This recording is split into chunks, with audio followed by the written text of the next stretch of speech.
Our war with Iran has gone on for more than a month now. I want to share with you some of my impressions, hopes, and concerns with respect to the conflict. Pablo el molinero, the honest reportero, crazy güero vaquero, straight shooter caballero. Politics in the Middle East has always been baffling for most of us here in the West.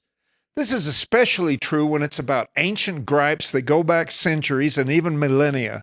I can look at specific examples and make judgment calls based on a distinct set of facts or an historical event, but as far as the overall nature of the conflict, well, I could never see how anything would ever be solved without the willingness to move forward, to look to the future instead of trying to litigate the past. The most glaring example of this with regard to Middle Eastern politics is the struggle between Israel and almost everyone else in the region.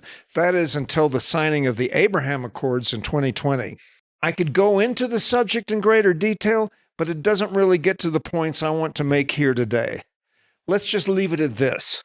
For decades, it seemed like there was no apparent solution to that situation, and that any time we became involved, it just led to bigger headaches for the United States and never actually changed the overall panorama. Plus, there were people on all sides who clearly had no interest in ending the conflict. Many of us here in the West were just grateful to be far away from it all. Look, I'll be the first to admit that I haven't experienced the generational hatred and injustice that people in that part of the world have. The truth is that personally, I can't say I've suffered any grievous injustices at all, but even among my fellow citizens who historically have suffered serious inequity, I don't see the kind of hatred that has caused anyone to want to blow me up at the local shopping mall. I understand that the topic of race relations in the United States is complicated, and I do have opinions about it. I'm not trying to disown the violent parts of our history, but there has been progress made, and I believe it's something we can overcome. So, back to the Middle East.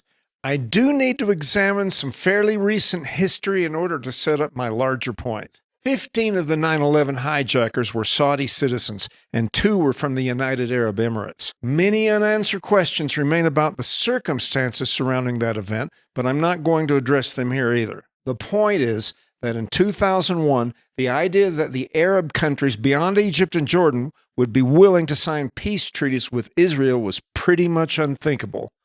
But in the interim, something changed. During the first administration of Donald Trump, the United Arab Emirates, Bahrain, and Sudan all signed the Abraham Accords, a peace treaty which established diplomatic and commercial ties with Israel. Many believe that Saudi Arabia was also close to signing the agreement, but then Joe Biden was elected president. Even among the most virulent Trump haters, the historical importance of the Abraham Accords cannot be ignored. I believe that there are a number of factors that made this previously unimaginable turn of events possible, and it doesn't all have to do with Donald Trump. I think there is a new generation of leaders in the Arab world who have come to recognize some realities that weren't previously acknowledged. For one thing, constant conflict is bad for business. Saudi Arabia and the United Arab Emirates seem to realize that their oil will not always be as relevant to the world as it is today. They are investing heavily in other industries such as information technology and especially tourism. I think the current batch of leaders have a more mercantilist view of the world than their predecessors did, and they don't want to screw it up with unnecessarily bad PR. I also believe those countries have noticed that Israel has a formidable and, quite frankly, vicious military that after more than 75 years of being surrounded by enemies is more than capable of defending itself. In fact, the only Arabs I know who are actively seeking conflict with Israel are Hamas in Gaza, Hezbollah in Lebanon, and the Houthis in Yemen. And they all have one thing in common.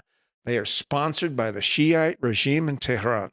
So that brings me to the topic of the day, the war with Iran. One thing that has always struck me about Iran's belligerence toward Israel is simple geography. Iran is more than 1,000 miles from Israel. Why is the greatest focus of their foreign policy predicated on destroying Israel and the Western world? In my opinion, It is rooted in a fundamentalist version of Islam that is incompatible with and unwilling to coexist with certain realities of the modern world. For example, I'm not sure if the concept of mutually assured destruction carries the same weight with them as it did to the participants of the Cold War.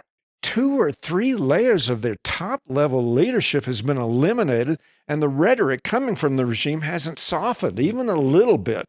It just seems that among the most radical defenders of the regime, they place a very different value on their own lives than we do. Christianity certainly has a history of violence with those considered at the time to be heretics. The examples that most often come to mind are the Crusades and the Inquisition. There are still Christian fundamentalists, and I'm not here to disrespect their beliefs, but for the most part, that degree of religious intolerance is mostly behind the Christian world. The last crusade took place in the 15th century. That is not the case with Iran. For their regime, this is a holy war, and therein lies a huge problem. Even faced with total annihilation, they may never surrender. Maybe it represents a basic conflict with a revolutionary ideology. I honestly couldn't say. A religious autocracy, like any other dictatorship, cannot tolerate any type of dissent or allow freedom of thought. From my point of view, that means they would deny us of one of the most precious gifts bestowed upon us as individuals by our Maker, namely that of free will. I have expressed this belief in other videos, and I think it goes hand in hand with the concept of freedom of speech, which I have also passionately defended. So, what about this war? I think we have arrived at the point where the outcome is literally unpredictable. I don't blame this on our military leaders. This was always going to be the case once we arrived to this point.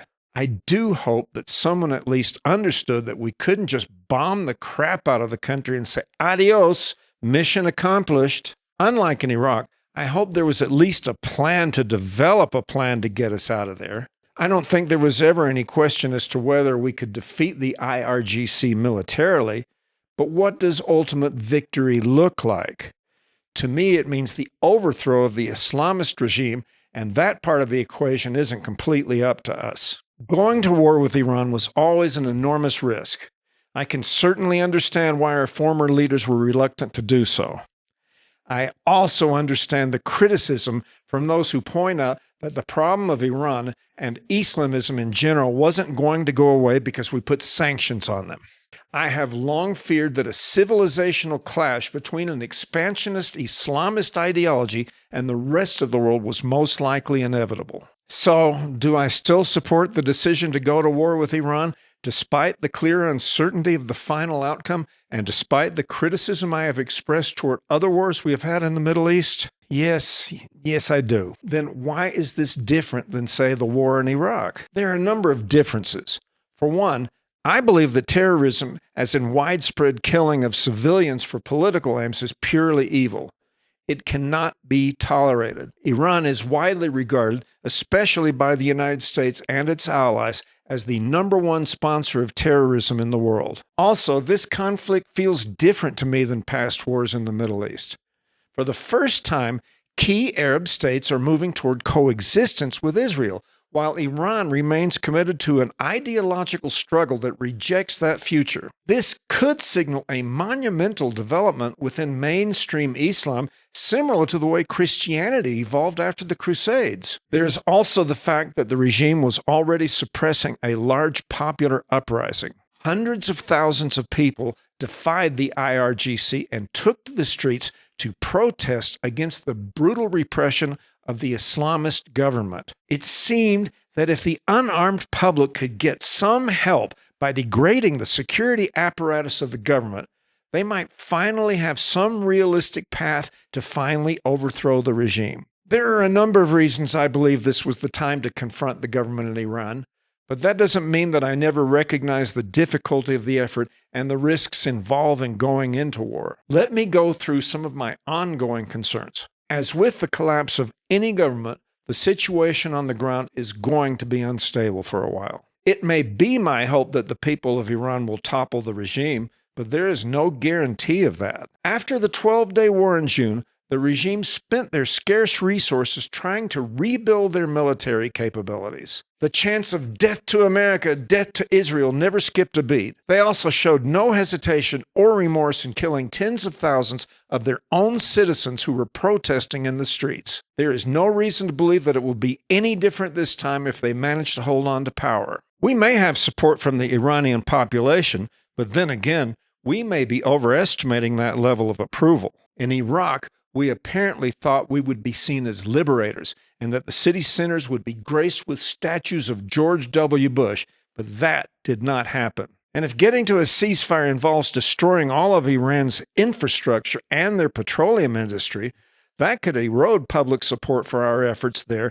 and lead to even more instability.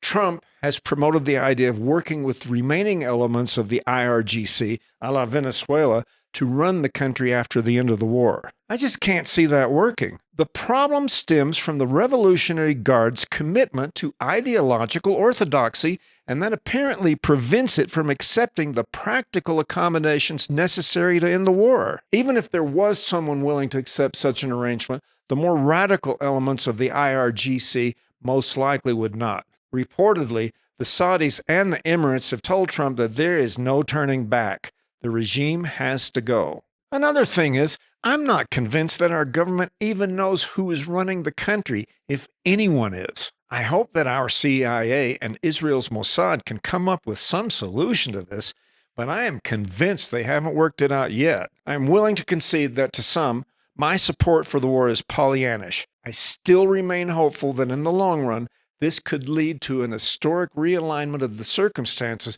that have plagued that part of the world for as long as I can remember. Of course, the worst-case scenario is World War III, but I don't see that happening. So far, neither Russia nor China has rushed in to challenge the United States military. A more realistic worst-case scenario is that the regime manages to cling to power, rebuilds the capabilities that it lost, thus forcing the world to confront the very same problem sometime in the future. Even if my most hopeful prayers for success in Iran come true, there will still be terrorism in the world. There will be ancient feuds and rivalries that remain incomprehensible to us. And there are unresolved problems of poverty and criminality and oppression that we still need to deal with. But restoring Iran to peace and prosperity could have consequences that extend far beyond its borders. It could begin to diminish one of the most dangerous sources of instability in the region, one that has long been used by our enemies to project power, expand influence, and confront the West through the regime's violent proxies. That alone would matter, and it could matter a great deal. The United States doesn't have a perfect history. We aren't perfect now. But looking at the bigger picture, we are still the good guys of superpowerdom. Despite our historical shortcomings, we still espouse freedoms that go beyond those of almost any other place in the history of the world. I believe we can certainly claim the moral high ground over the likes of Russia, China, and Iran. No one ever said this would be quick and easy. Clearly, we are not in Venezuela anymore. This is one of the riskiest gambits the United States has undertaken since the Cuban Missile Crisis. The stakes are enormous, and the final outcome may not be clear until long after any ceasefire is reached. The risk-reward calculation for the elusive prospect of peace in the Middle East is daunting, but I still believe it's worth taking. I just pray that it's the right call. So tell me, do you think this can lead to real change in Iran, or are we just repeating past mistakes? Please let me know what you think in the comments. And if you found this presentation interesting, give it a thumbs up and subscribe to the channel. Also, consider sharing it with others if you are so inclined. It would really help us out. Thanks for watching. This is Pablo el Molinero.